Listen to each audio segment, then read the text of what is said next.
Hello everyone. तो आज हम लोग देखेंगे क्वेश्चन नंबर 5। तो ये बोल रहा है right short notes on any 4 of the following. ठीक है, 20 मार्क्स का क्वेश्चन है, यानी कि पर क्वेश्चन 5 मार्क्स का। पहला आपका multimedia database and challenges in designing multimedia database. तो चलिए देखते हैं। तो मल्टीमीडिया डेटाबेस एंड चैलेंजेस क्या होते हैं। तो देखिए, multimedia database a database that store and manage multimedia data such as image, audio, video, graphics and animations along with traditional data. ठीक है, तो मल्टीमीडिया डेटाबेस जैसे नॉर्मल डेटाबेस होता है जिसमें वैल्यू वगैरह रहता है, टेबल रहता है, तो उसी तरह से मल्टीमीडिया डेटाबेस होता है जिसमें आपका इमेज, ऑडियो, वीडियो, एनिमेशन वगैरह स्टोर किए जाते हैं। ठीक है, और उसमें साथ में ट्रेडिशनल डेटा भी होता है, बट ये सब मेन होता है, इमेज, ऑडियो, वीडियो। ठीक है, उसी को बोलते हैं मल्टीमीडिया डेटाबेस। अब देखिए एग्जांपल के तौर पर यूट्यूब का डेटाबेस। यूट्यूब में क्या होता है, ऑब्वियसली बात है, वीडियोस अपलोड किए जाते हैं, तो उसके डेटाबेस में क्या होगा, वहां पे भी वीडियोस होंगे। तो वही होता है, ये क्या होता है, स्टोर वीडियोस और मेटा डेटा को रखता है। ठीक है, तो अब देखिए चैलेंजेस क्या होते हैं इसको डिजाइन करने के लिए। तो पहला तो होता है लार्ज साइज, यानी कि multimedia files required huge storage, है ना। तो यहाँ पे जो होते हैं वीडियोस जो होते हैं वो 1 घंटे, अब डेटाबेस की बात कर रहा हूँ मैं, यूट्यूब के डेटाबेस पे सारे वीडियो होंगे, इंडिया के जितने भी क्रिएटर है, उसके बाहर के जितने क्रिएटर है सबके। तो आप इमेजिन कर सकते हो कितना बड़ा डेटा चाहिए होगा डेटाबेस, है ना। तो वही होता है कि इसका साइज बहुत लार्ज होता है। फिर आता है कॉम्प्लेक्स डेटा टाइप्स। तो इसके डिफरेंट फॉर्मेट्स, इसका जो डेटा टाइप्स होता है वो भी बहुत कॉम्प्लेक्स होता है। लाइक ऐसा नहीं है कि इंटीजर हो जाएगा या कैरेक्टर हो जाएगा या वैरचर हो जाएगा, ऐसा नहीं। इसके जो डेटा टाइप्स होते हैं वो भी कॉम्प्लेक्स होते हैं। और कॉम्प्लेक्स डेटा टाइप्स आपको कुछ याद आ रहा है, हम लोग इस पर डायरेक्ट क्वेश्चन किए कि कॉम्प्लेक्स डेटा टाइप क्या होता है इसी प्लेलिस्ट में, है ना। तो इसके डिफरेंट फॉर्मेट्स होते हैं, लाइक कोई फोटोज है, कोई MP3 है, MP4 है, इस तरह के अलग अलग डेटा टाइप्स होते हैं, है ना। फिर आता है इफिशिएंट रिट्रीवल। तो ये क्या होता है, searching by content, example image similarity in is complex. ठीक है, तो इसका एफिशिएंट रिट्रीवल भी होता है, लाइक आपको कंटेंट के वाया सर्च करना होता है। लाइक यहाँ पे आपको टेक्स्ट नहीं रहता या फिर टेबल का कंटेंट नहीं है कि रोल नंबर से आप ढूंढ लोगे, ऐसा नहीं है। आपको कंटेंट से सर्च करना होता है। फॉर एग्जाम्पल आपको कोई इमेज मिला है तो आपको इमेज डेटाबेस में जाके ढूंढोगे कि ऐसा सेम इमेज कौन सा है। तो इस ढंग से आपको करना पड़ता है, जो कि कॉम्प्लेक्स होता है। फिर आता है रियल टाइम स्ट्रीमिंग। तो must handle continuous data flow, यानी कि एग्जाम्पल वीडियो। तो यहाँ पे आपको रियल टाइम स्ट्रीम करना होता है, यानी कि डेटाबेस से वैल्यू एकदम रियल टाइम में जा रहा है। लाइक किसी ने वीडियो पे क्लिक किया तो वो एक्चुअली कहाँ से आ रहा है, डेटाबेस से आ रहा है। तो क्या हो रहा है, देखिए आपको पता भी नहीं चलता है। फॉर एग्जाम्पल आप जो ये वीडियो देख रहे हो, ये भी डेटाबेस से आपको मिला है वीडियो, क्योंकि मैंने तो यूट्यूब की डेटाबेस पे भेजा था, और आपको जो दिख रहा है तो ये क्या है, रियल टाइम स्ट्रीमिंग है ना। उसके बाद आता है इंडेक्सिंग। तो traditional indexes are not suitable for multimedia. ठीक है, यहाँ पे इंडेक्सिंग नहीं होता है। ये जो ट्रेडिशनल इंडेक्स होता है ना, लाइक रोल नंबर 1 से ये वीडियो मिल जाएगा, ऐसे नहीं होता है यहाँ पे, है ना, मल्टीमीडिया के लिए। तो ये सब हो गया आपके मल्टीमीडिया और इसके चैलेंजेस, है ना। फिर आता है नॉलेज डेटाबेस। ये क्या होता है, तो देखिए a knowledge database stores fact, rules and reasoning in information that can be used for decision making and problem solving. It goes beyond raw data containing structure knowledge. Knowledge database, नाम तो पता चल रहा है, जिस डेटाबेस में knowledge हो, है ना।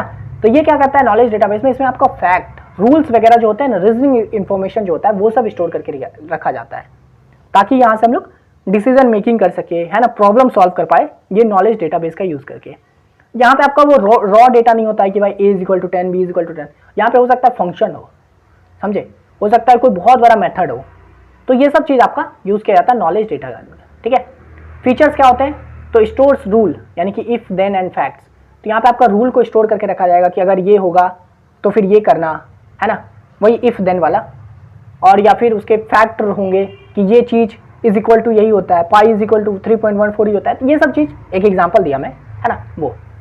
फिर used in expert system and artificial intelligence. तो ये जो नॉलेज डेटाबेस होता है वो एक्सपर्ट सिस्टम वगैरह के लिए यूज किया जाता है, और AI वगैरह में इसी का यूज किया जाता है, नॉलेज डेटाबेस का, है ना।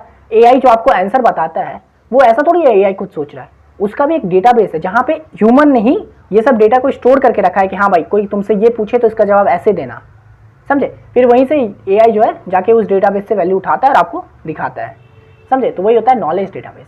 फिर आता है support interference engines to reduce new knowledge. ठीक है, तो यहाँ पे आपको इंटरफेरेंस इंजन का भी सपोर्ट दिया जाता है ताकि आप नया नॉलेज को ला सको इसके अंदर, नॉलेज डेटाबेस के अंदर। एग्जाम्पल के तौर पे a medical diagnosis knowledge database that suggest disease based on symptoms. ठीक है, तो एक मेडिकल डायग्नोसिस नॉलेज डेटाबेस है, उसमें आप जैसी डिजीज का नाम डालोगे तो वो आपको सिम्टम्स देख के आपको बताएगा कि क्या मतलब कैसे ठीक किया जाएगा, क्या डिजीज है ये, है ना। तो वो सब क्या हो गया, नॉलेज डेटाबेस का एग्जाम्पल। सिंपल। अब चलिए देखते हैं स्टार एंड स्नोफ्लेक स्कीम, है ना, यानी कि डेटा वेयर हाउस में पूछ रहा है, क्या पूछ रहा है कि star and snowflake scheme in the context of a data warehouse, ये क्या होता है। तो चलिए देखते हैं स्टार स्कीम क्या होता है। Schema central fact table connected to multiple dimensional table, ठीक है। तो स्टार स्कीमा क्या होता है, लाइक बीच का टेबल, यानी कि एक सेंटर में टेबल है फैक्ट टेबल जिससे अलग अलग डायमेंशनल का टेबल कनेक्टेड है, ठीक है। यानी कि एक फैक्ट टेबल है जिससे कई सारे टेबल कनेक्टेड है, उसी को बोलते हैं स्टार स्कीमा। नाम से पता चला स्टार, है ना, स्टार में कई सारे ये होते हैं ना लाइन, तो वही हो गया star schema. Simple, easy to understand, fast for queries, ये सिंपल होता है, इजी टू अंडरस्टैंड होता है और इसका जो क्वेरीज होता है वो भी काफ़ी फास्ट होता है। एग्जाम्पल के तौर पर सेल्स फैक्ट, तो sales ID, amount, date ID, product ID, customer ID, तो ये आपका क्या हो गया, स्टार स्कीमा हो गया, क्योंकि इसमें सेल्स फैक्ट आपको मिल रहा है, जैसे कितना सेल्स हुआ है, उसका अमाउंट क्या है, डेट आईडी आपको पता चल जाता है, प्रोडक्ट वाले टेबल से आपको प्रोडक्ट आईडी मिल जाएगा, कस्टमर वाले से कस्टमर आईडी मिल जाएगा। तो ये जो सेल्स फैक्ट हो गया आपका, ये स्टार स्कीमा हो गया, क्योंकि इसमें डिफरेंट डिफरेंट टेबल से आपको डेटा मिल रहे हैं, समझे।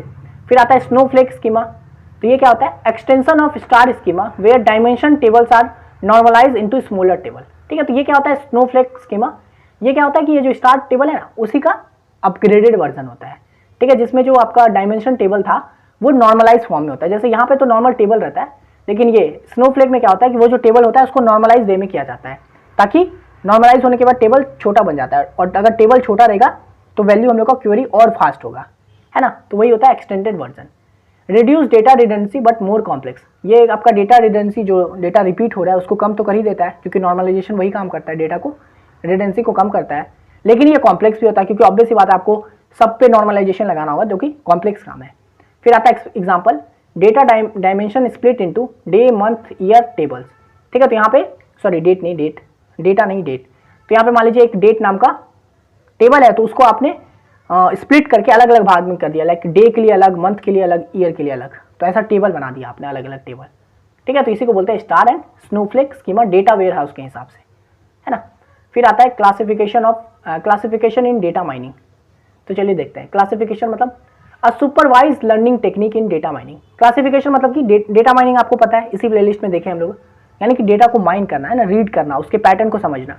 तो क्लासिफिकेशन क्या होता है कि सुपरवाइज लर्निंग टेक्निक होता है डेटा माइनिंग के अंदर, यानी कि आप डेटा को एक्चुअली लर्न कर रहे हो कि हो क्या रहा है इसमें। Assign data into pre defined classes और कैटेगरीज, इसमें क्या होता है, जो जिस डेटा को आप माइन कर रहे हो उसको प्री डिफाइंड क्लासेस और जो कैटेगरीज होते हैं उसमें असाइन करके उसको एकदम लर्न करना, समझना, ठीक है।